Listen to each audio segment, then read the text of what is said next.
Hello friends, welcome to another video tutorial from कमल धारियाल।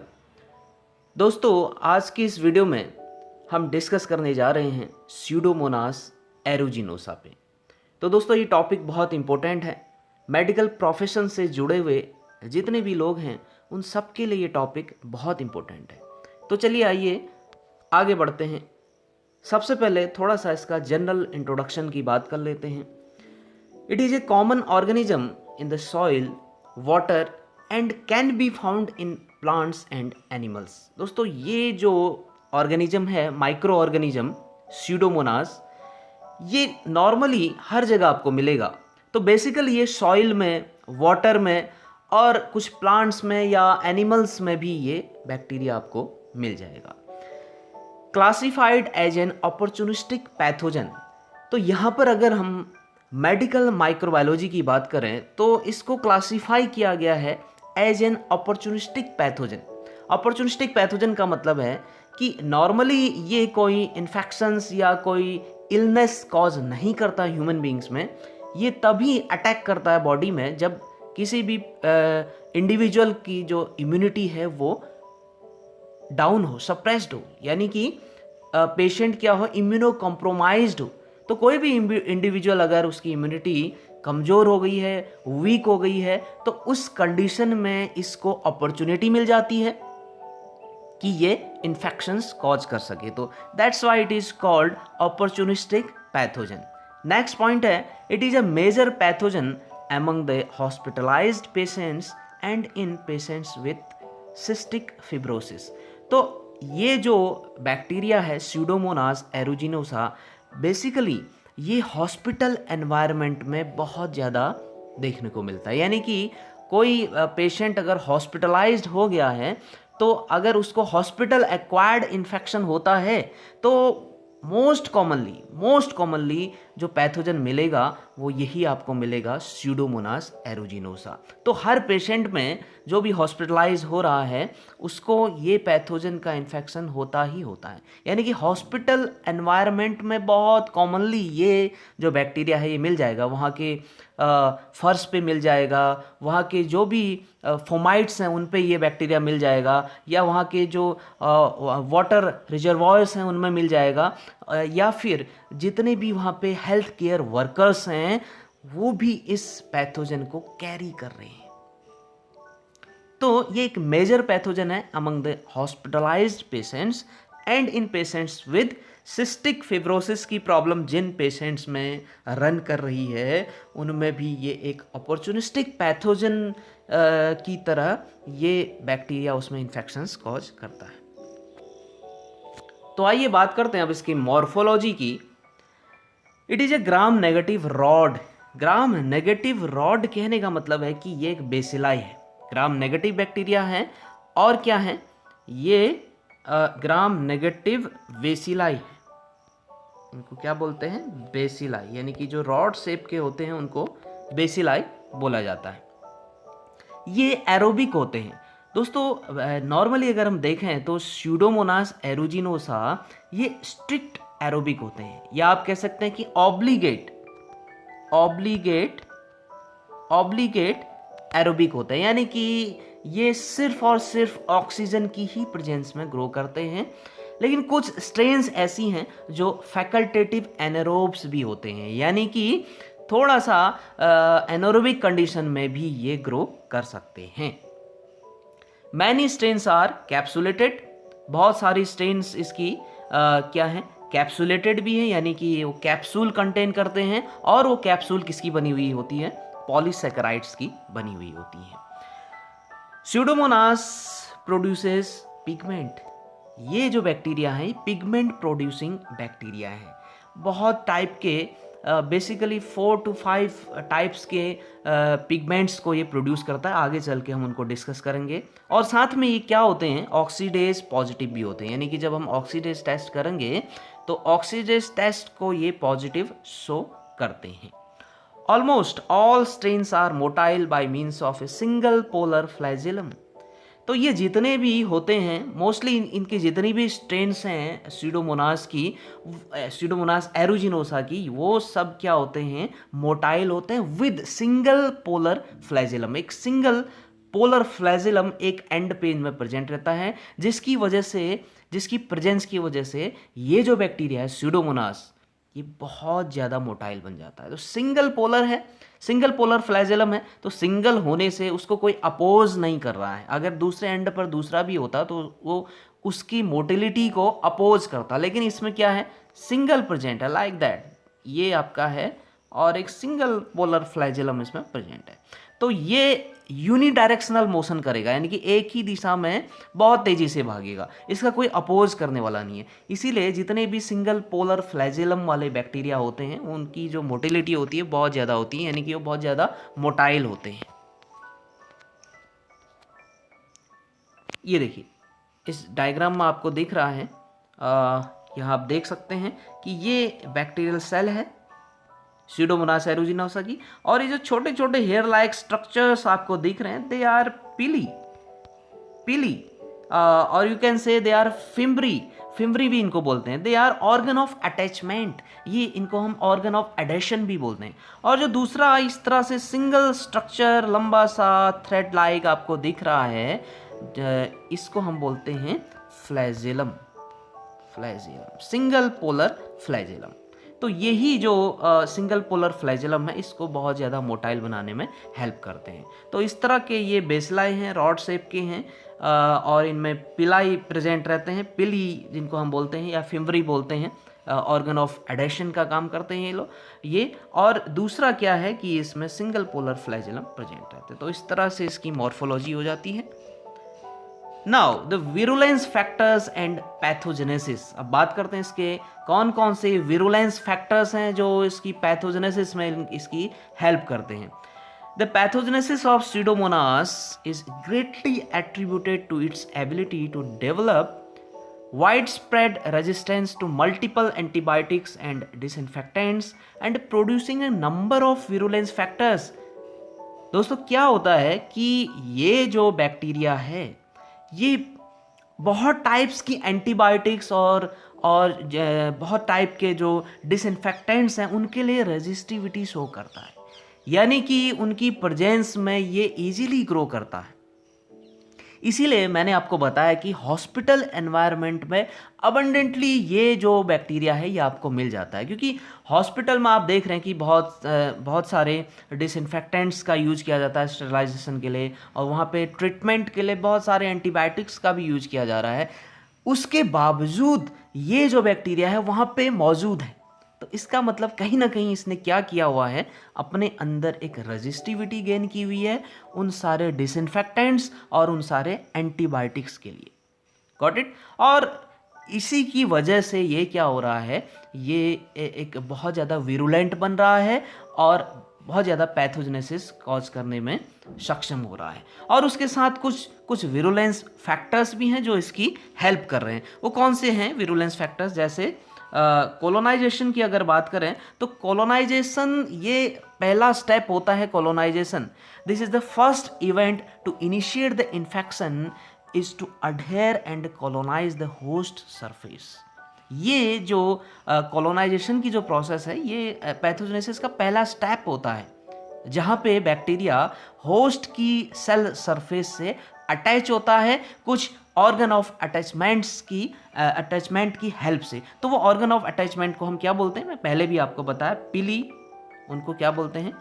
उनको पिली बोला जाता है, या फिर इनको क्या बोलते हैं? फिम्ब्री। इनको क्या बोला जाता है? फिम्ब्री। Got it. और उसके अलावा जो पोलर फ्लैजेलम है वो भी हेल्प कर रहा है पैथोजेनेसिस में। कैसे? It mediates chemotactic motility to reach the host cell surface. ये बैक्टीरिया को क्या कर रहा है, होस्ट सेल सरफेस तक पहुंचाने में हेल्प कर रहा है, क्योंकि ये कीमोटैक्टिक मोटिलिटी शो कर रहा है। Got it. तो बैक्टीरिया बहुत तेजी से भागेगा और होस्ट सेल सरफेस तक पहुंचेगा, और जो ऑर्गन ऑफ अटैचमेंट या ऑर्गन ऑफ एडेशंस हैं, पिली या फिम्ब्री, उसकी हेल्प से बैक्टीरिया उस सेल सरफेस पे अटैच हो जाएगा। तो ये कॉलोनाइजेशन की बात हो गई। नेक्स्ट, कुछ टॉक्सिन्स और एंजाइम्स भी हैं जो इसको और ज़्यादा विरुलेंट बनाते हैं। तो बहुत सारे ऐसे टॉक्सिन्स हैं जिनमें से जो मेजर टॉक्सिन्स हैं, कुछ नॉन डिफ्यूजिबल टॉक्सिन्स हैं। नॉन डिफ्यूजिबल टॉक्सिन्स क्या करते हैं, दे colonized pseudomonas injects these toxins via a type 3 secretion system। Pseudomonas में एक टाइप 3 सिक्रीशन सिस्टम प्रेजेंट रहता है जो कि क्या करता है, जो इन नॉन डिफ्यूजिबल टॉक्सिन्स को इंजेक्ट करने में हेल्प करता है into the host cell surface. Host cell पर इन टॉक्सिन्स को इंजेक्ट करने का काम कौन करता है, टाइप 3 सिक्रीशन सिस्टम। ये एक इंजेक्शन लाइक प्रोजेक्शंस होते हैं टाइप 3 सिक्रीशन, जो स्यूडोमोनास के नॉन डिफ्यूजिबल टॉक्सिन्स को होस्ट सेल तक पहुंचाने में हेल्प करते हैं। और ये टॉक्सिन वहाँ सेल पे पहुँच के क्या करते हैं, दे induce tissue injury. Tissue injury को ये इंड्यूस करते हैं बाय दियर साइटोटॉक्सिक एक्टिविटी। अपनी साइटोटॉक्सिक एक्टिविटी के थ्रू ये वहाँ पे क्या करते हैं, सेल जो टिश्यूज हैं उनको क्या करते हैं, उनको इंजर्ड करते हैं। Got it. तो इस तरह के जो टॉक्सिन्स हैं उनके कुछ एग्जाम्पल्स हैं, जैसे एक्सोटॉक्सिन्स SUT&Y। तो ये एग्जाम्पल हैं किनके, नॉन डिफ्यूजिबल टॉक्सिन्स के। दूसरे टाइप के टॉक्सिन्स हैं डिफ्यूजिबल टॉक्सिन्स, जो पूरी तरह डिफ्यूज हो जाते हैं। They are secreted by the organisms type 2 secretion system. देखिए, जो नॉन डिफ्यूजिबल टॉक्सिन्स हैं उनको टाइप 3 सिक्रीशन सिस्टम जो है वो सिक्रीट कर रहा है, और जो डिफ्यूजिबल टॉक्सिन्स हैं उनको टाइप 2 सिक्रीशन सिस्टम इनको सिक्रीट कर रहा है। Can act freely by mediate tissue injury. ये फ्रीली क्या कर रहे हैं, एक्ट कर रहे हैं, क्योंकि डिफ्यूजिबल है। इजीली क्या हो जाएगा, हमारा जो भी सर्कुलेशन है, ब्लड सर्कुलेशन है, ब्लड में इजीली डिफ्यूज हो जाएगा, या जो भी फ्लूइड सिस्टम है बॉडी का उसमें ये इजीली डिफ्यूज हो जाते हैं, इसीलिए फ्रीली एक्ट करते हैं और टिश्यू इंजरी को मीडिएट करते हैं। तो इनके एग्जाम्पल्स हैं जैसे एक्सोटॉक्सिन ए। दोस्तों, exotoxin A is the most important virulence factor of Pseudomonas aeruginosa. Exotoxin A बहुत ही important, most important virulence factor है, क्योंकि ये क्या करता है, इट इनहिबिट्स प्रोटीन सिंथेसिस। ये प्रोटीन सिंथेसिस को इनहिबिट करता है exotoxin A by inhibiting elongation factor 2। Elongation factor 2 को इनहिबिट करके ये प्रोटीन सिंथेसिस को इनहिबिट करते हैं। जिस तरह आपने कोराइनिबैक्टीरियम डिप्थीरी का जो टॉक्सिन है, डिप्थीरिया टॉक्सिन जो है, वो भी इसी मैकेनिज्म से क्या करता है, प्रोटीन सिंथेसिस को इनहिबिट करता है बाय इनहिबिटिंग इलोंगेशन फैक्टर 2। तो सेम उसी तरह जो डिप्थीरिया टॉक्सिन है उसी की तरह का मैकेनिज्म ये भी शो करता है, उसी तरह ये क्या करता है, प्रोटीन सिंथेसिस को इनहिबिट करता है। दूसरे जो एंजाइम्स हैं जैसे प्रोटीएजेज, फॉस्फोलाइपेजेज, एस्ट्रेजेज, इस तरह के एंजाइम्स भी क्या करते हैं, पैथोजेनेसिस में हेल्प करते हैं। नाउ नेक्स्ट विरुलेंस फैक्टर है पिगमेंट। दोस्तों, पिगमेंट प्रोडक्शन करता है ये बैक्टीरिया, वो हम पहले डिस्कस कर चुके हैं। Pseudomonas produces a number of pigments which diffuse freely into the surroundings, inhibits other bacteria and mediates tissue injury. तो ये जो टॉक्सिन्स हैं ये भी टिश्यू इंजरी को मीडिएट करते हैं और अदर बैक्टीरिया की ग्रोथ को ये वहाँ पे इनहिबिट करते हैं। यानी कि अपनी एरिया में जहाँ पे कॉलोनाइज हुए हैं वहाँ पे ये इस तरह के जो पिगमेंट्स हैं उनको रिलीज करके अदर बैक्टीरिया को कॉलोनाइज होने से रोकते हैं। तो ये कौन से पिगमेंट्स हैं, जैसे पायोसाइनिन। पायोसाइनिन का जो कलर है it impart blue green pigment. Then next है पायोवर्डिन। पायोवर्डिन का कलर है greenish yellow colour. Got it. Fluorescein भी इसको बोलते हैं, पायोवर्डिन को, इसका दूसरा नाम है फ्लोरिसिन। नेक्स्ट है pyorubin, it impart red colour. And next one is pyomelanin, it impart brown black colour. तो ये 4 टाइप के मेजर इसके पिगमेंट हैं जो ये रिलीज करता है। तो ये जो पिगमेंट का जो प्रोडक्शन है वो इजीली आपको बहुत अच्छे से आपको विजिबल होता है न्यूट्रिएंट अगर पर। Got it. Next virulence factor है कैप्सूल। दोस्तों जैसे कि मैंने आपको बताया कि कुछ स्ट्रेन्स इसकी कैप्सुलेटेड भी होती हैं, पॉलीसेकेराइड की कैप्सूल बनी होती है। तो ये कैप्सूल का काम क्या होता है, it prevents the bacteria from phagocytosis. Capsule का काम ही यही होता है, कैप्सूल जिस भी बैक्टीरिया में प्रेजेंट होगी, कैप्सूल बैक्टीरिया को फैगोसाइटोसिस से प्रिवेंट करता है और इन्फेक्शन कॉज करने में उसकी हेल्प करता है। तो ये पिगमेंट्स आप देख सकते हैं, यहाँ पे 3 तरह के पिगमेंट दिखाए गए हैं। सबसे पहला है pyocyanin, then pyoverdine and pyorubin. Blue green colour, yellow colour, yellow green colour और रेड ब्राउन कलर का आपका पायोरूबिन। देन अब बात करते हैं क्लिनिकल मैनिफेस्टेशंस की। तो दोस्तों जैसा कि मैंने आपको बताया कि ये बहुत ज़्यादा रेजिस्टेंट शो करता है डिफरेंट टाइप्स के एंटीबायोटिक्स के लिए, और जितने भी हम डिसइंफेक्टेंट्स यूज़ करते हैं तो मोस्टली बहुत सारे जो आपके इस तरह के डिसइंफेक्टेंट्स या एंटीबायोटिक्स रहती हैं उनके लिए ये रेजिस्टेंस शो करता है। और Pseudomonas aeruginosa is notorious to cause infections at almost all sites. Body के हर साइट पर इन्फेक्शंस कॉज करने के लिए ये एबल होता है।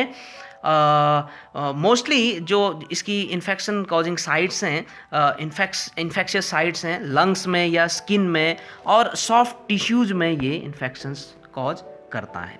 वैसे तो किसी भी साइट पे कर सकता है, लेकिन मोस्ट कॉमनली लंग्स, स्किन या सॉफ्ट टिश्यूज़ पे ये इन्फेक्शंस कॉज करता है। तो इन्फेक्शंस बहुत टाइप के हैं, जैसा कि मैंने आपको बताया कि हॉस्पिटल एक्वायर्ड इन्फेक्शंस में ये बहुत ही मेजर रोल प्ले करता है स्यूडोमोनास एरुजिनोसा। तो हॉस्पिटलाइज्ड जो पेशेंट्स रहते हैं उनमें हॉस्पिटल से बहुत सारे इन्फेक्शंस वो एक्वायर कर जाते हैं। Got it. तो उनमें से जो मेजर एजेंट है उन इन्फेक्शंस का, उनमें से स्यूडोमोनास एरुजिनोसा बहुत मेजर ऑर्गेनिज्म है। तो सबसे पहला जो इन्फेक्शन है वेंटिलेटर एसोसिएटेड न्यूमोनिया ये कॉज करता है, क्योंकि जो भी पेशेंट वेंटिलेटर में रहते हैं, आईसीयूज में, इंटेंसिव केयर यूनिट में वो वेंटिलेटर उन पे लगा रहता है, तो ये जो स्यूडोमोनास एरुजिनोसा है उनमें क्या कॉज करता है, वेंटिलेटर एसोसिएटेड न्यूमोनिया कॉज कर लेता है। Got it. It develops among patients on ventilator in ICUs. दूसरा है chronic respiratory tract infections.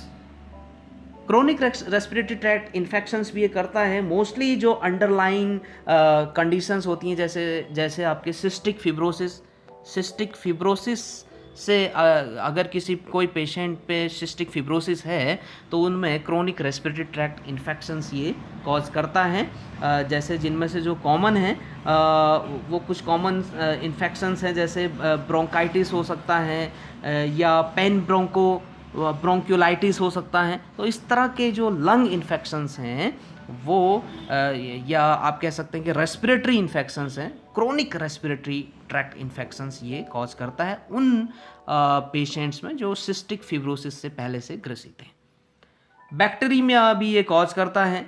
Bacteria leading to sepsis and septic shock. आगे चल के ये बैक्टीरिया क्या कॉज कर सकता है, सेप्सिस कॉज कर सकता है और सेप्टिक शॉक भी कॉज कर सकता है। Next, infective endocarditis.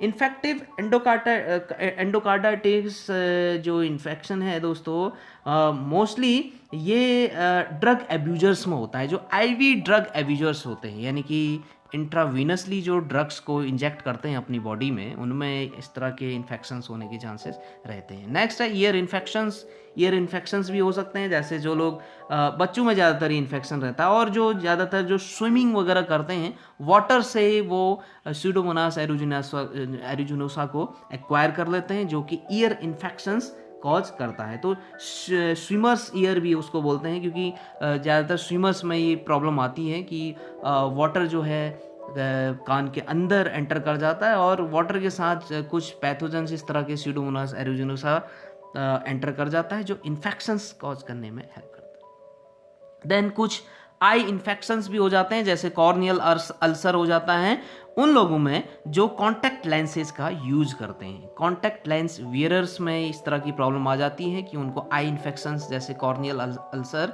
इस तरह के इन्फेक्शंस हो जाते हैं। संगई फीवर की बात करें तो संगई फीवर एक तरह का ये टाइफॉइड की तरह का फीवर है, जो कि एक माइल्ड फेब्राइल इलनेस हम इसको कह सकते हैं। तो टाइफॉइड की तरह के सिम्टम्स इसमें डेवलप हो जाते हैं, जिसको हम क्या बोलते हैं, Sangai fever.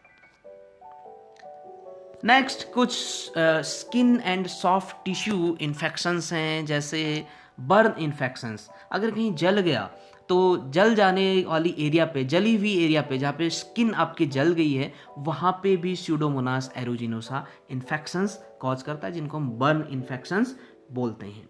Got it. Next ecthyma gangrenosum.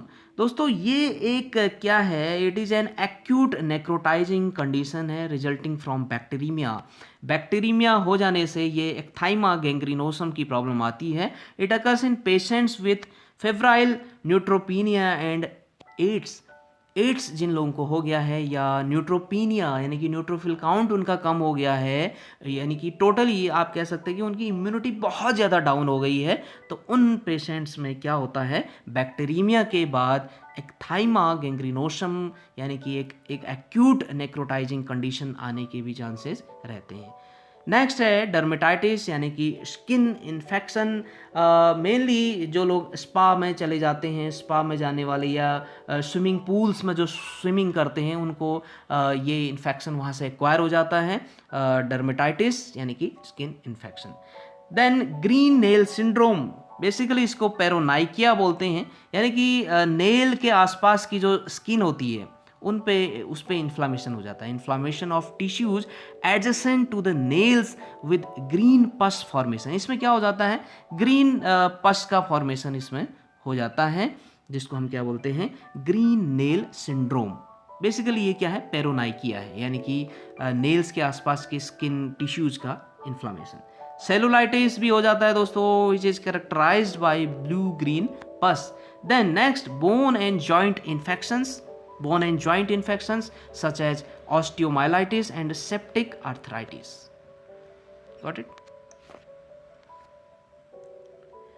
Then कुछ पेशेंट्स में, बेसिकली उन पेशेंट्स में जो पोस्ट ऑपरेटिव पेशेंट्स होते हैं, यानी कि कोई ऑपरेशन उनका हुआ हो, कोई ऑपरेटिव प्रोसीजर बॉडी में हुआ हो, तो उन पेशेंट्स में मेनिंजाइटिस होने के भी चांसेस रहते हैं।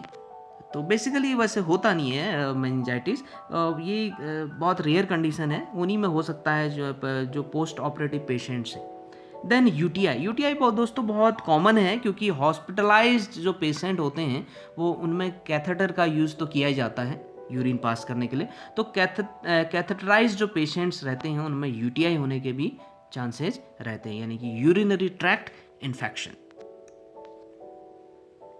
तो दोस्तों बहुत सारे इन्फेक्शंस ये कॉज करता है, यानी कि बॉडी की हर साइट में इन्फेक्शंस ये कॉज कर सकता है स्यूडोमोनास एरोजिनोसा। अब बात करते हैं इसकी लेबोरेटरी डायग्नोसिस की। सबसे पहला स्टेप लेबोरेटरी डायग्नोसिस का सैंपल कलेक्शन या स्पेसिमेन कलेक्शन भी इसको बोल सकते हैं। दोस्तों sample according the site of infections लिया जाता है। तो जो कॉमन से सैंपल्स हैं, जैसे पस है, वुंड स्वैब है, या ब्लड, स्पूटम, यूरिन, इस तरह से हम सैंपल्स को कलेक्ट कर सकते हैं according the site of infection. जहाँ भी इन्फेक्शन हुआ है उस साइट के अकॉर्डिंग, यानी कि अगर पस फॉर्मेशन हुआ है तो पस ले लिया, वुंड इन्फेक्शन हुए तो वुंड स्वैब ले लिया, सेप्टिसीमिया की प्रॉब्लम है तो ब्लड ले लिया, गॉट इट, या आपके अपर रेस्पिरेटरी ट्रैक्ट की प्रॉब्लम है तो स्पूटम ले लिया, यूटीआई है तो यूरिन ले लिया। इस तरह से हम सैंपल्स को अकॉर्डिंगली कलेक्ट कर सकते हैं। उसके बाद जो नेक्स्ट स्टेप हमारा रहता है लेबोरेटरी डायग्नोसिस में, वो है डायरेक्ट स्मेयर का। डायरेक्ट स्मेयर से हम सैंपल से ही हम स्मेयर बना के उसकी स्टेनिंग करेंगे, ग्राम स्टेनिंग, तो ग्राम नेगेटिव बेसिलाई हमें दिखेंगे अलॉन्ग विथ पस सेल्स। पस सेल्स उनमें हमें दिख सकते हैं। उसके बाद फिर हम क्या करेंगे, नेक्स्ट स्टेप कल्चर करेंगे। कल्चर में आपको पता है कि कल्चर की कुछ कंडीशंस होती हैं कल्चर के लिए, जैसे कि आपको पता है कि ये बैक्टीरिया क्या है, ये ऑब्लिगेट एरोबिक बैक्टीरिया है। तो इसको क्या किया जाना चाहिए, should be incubated aerobically at 37 degree Celsius for 18 to 24 hours. तो एरोबिकली हम इसको इंक्यूबेट करेंगे, गॉट इट, जिसका टेम्परेचर हम रखेंगे 37 डिग्री सेल्सियस यानी बॉडी टेम्परेचर।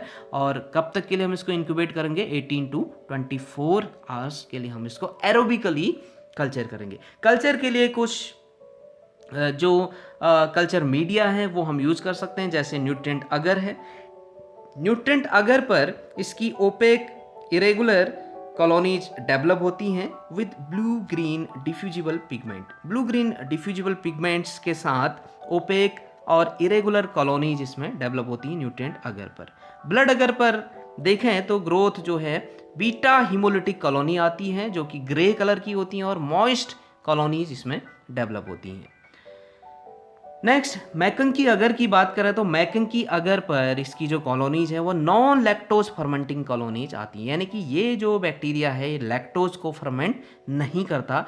मोस्टली अगर हम देखें तो जितने भी शुगर्स हैं उन शुगर्स को अभी हम आगे बायोकेमिकल टेस्ट में भी बात करेंगे, तो स्यूडोमोनास एरुजिनोसा किसी भी शुगर को फर्मेंट नहीं करता, तो लैक्टोज को भी फर्मेंट ये नहीं करता। इसीलिए मैकंकी अगर पर जब हम इसकी कॉलोनीज को देखेंगे तो कॉलोनीज कैसी होंगी? नॉन लैक्टोज फर्मेंटिंग होगी। वहीं अगर यूटीआई के केस में अगर हम यूरिन कल्चर कर रहे हैं, यूरिन कल्चर के लिए हम बेसिकली क्लैड मीडियम यूज करते हैं। अगर हमारे पास अवेलेबल है तो सेलेक्टिव मीडियम है यूरिन कल्चर के लिए क्लैड मीडियम। तो क्लैड मीडियम पर भी इसकी कॉलोनीज कैसी होंगी? नॉन लैक्टोज फर्मेंटिंग कॉलोनीज ये डेवलप करेगा।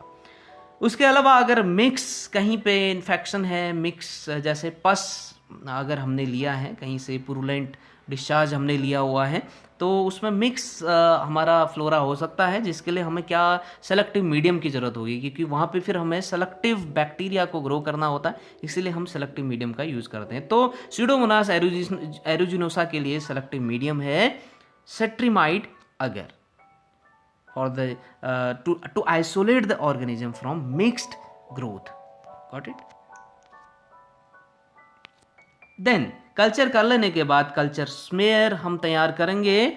कल्चर स्मेयर में हमें दिखेगा कि बैक्टीरिया कैसा है, ग्राम नेगेटिव बेसिलाई है। और अगर हम इसकी मोटिलिटी टेस्टिंग करेंगे, यानी कि हैंगिंग ड्रॉप प्रिपरेशन या अदर मोटिलिटी टेस्ट को हम परफॉर्म करेंगे, तो बैक्टीरिया कैसा निकल के आएगा? मोटाइल, बहुत ज़्यादा, क्योंकि इसमें क्या प्रेजेंट होते हैं?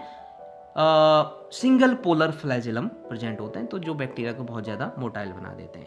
बायोकेमिकल आइडेंटिफिकेशन की बात करें तो बहुत सारे बायोकेमिकल टेस्ट भी हम परफॉर्म कर सकते हैं for the confirmation. Catalyst test करेंगे तो कैटालिस्ट टेस्ट पॉजिटिव आएगा, ऑक्सीडेज ये पॉजिटिव देता है। नॉन फर्मेंटर है, यानी कि it does not ferment any sugar but utilise sugars ऑक्सीडेटिवली।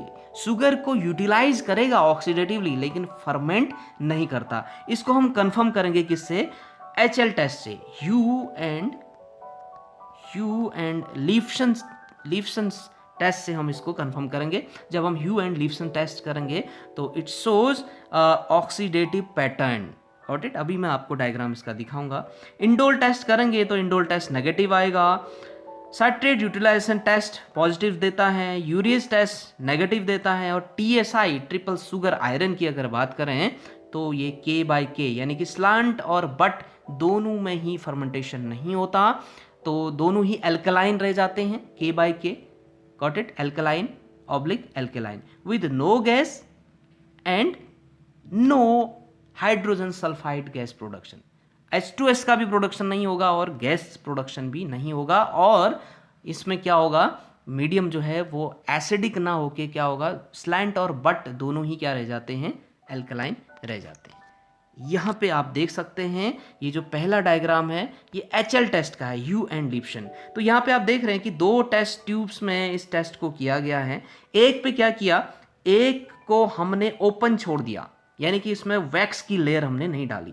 दूसरे पर हमने वैक्स की लेयर डाली तो देखा कि जिस पे वैक्स की लेयर हमने ऐड की थी ऊपर से, उसमें फर्मेंटेशन नहीं हुआ, यानी कि ये नॉन फर्मेंटिंग है, फर्मेंटेशन नहीं कर रहा है। लेकिन एरोबिकली ये क्या कर रहा है? एरोबिकली ये क्या कर रहा है? शुगर को यूटिलाइज कर रहा है। तो जिस टेस्ट ट्यूब में हमने वैक्स की लेयर नहीं डाली थी, यानी कि वैक्स से जिसको कवर नहीं किया था, वो टेस्ट ट्यूब में क्या हो गया, मीडियम यानी कि जो शुगर है वो फर्मेंट हो गया।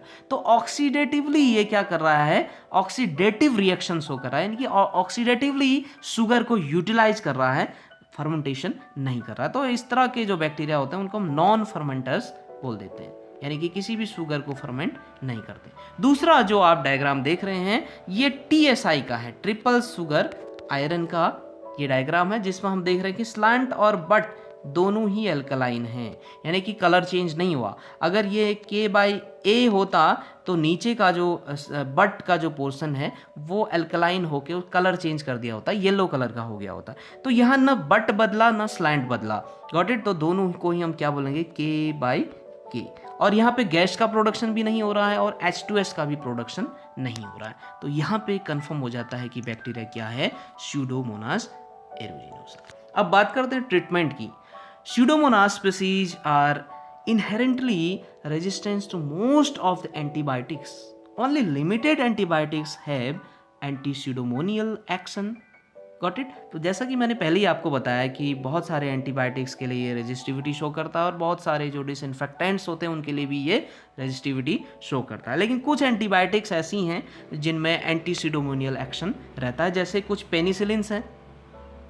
पेनिसिलिन्स जैसे पिपरासिलिन है, मैजिलोसिलिन या टिकारसिलिन, इस तरह के जो पेनिसिलिन्स ग्रुप की जो ड्रग्स हैं वो इसके लिए क्या रहती हैं, इफेक्टिव रहती हैं। सिफेलोस्पोरिन्स में सेफ्टाजिडिम है, सिफोफेराजोन है और सिफिपाइम है, ये सेंसिटिव रहती हैं। कार्बापेनिम्स में इमीपेनिम और मीरोपेनिम इनके लिए सेंसिटिव रहती है।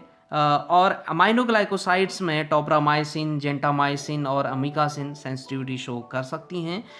क्विनोलॉन्स में सिप्रोफ्लॉक्सासिन, लीवोफ्लॉक्सासिन ये सेंसिटिविटी शो कर सकती हैं। और पॉलीमिक्सिन्स में पॉलीमिक्सिन बी और कोलिस्टीन। तो बाकी डिपेंड करेगा कि AST क्या बोलती है, यानी कि एंटी माइक्रोबियल ससेप्टिबिलिटी टेस्टिंग हम करेंगे, उसी के अकॉर्डिंग ट्रीटमेंट दिया जाता है। तो उसमें जो ड्रग्स सेंसिटिव आएंगी उन्हीं ड्रग्स को प्रिफर किया जाएगा।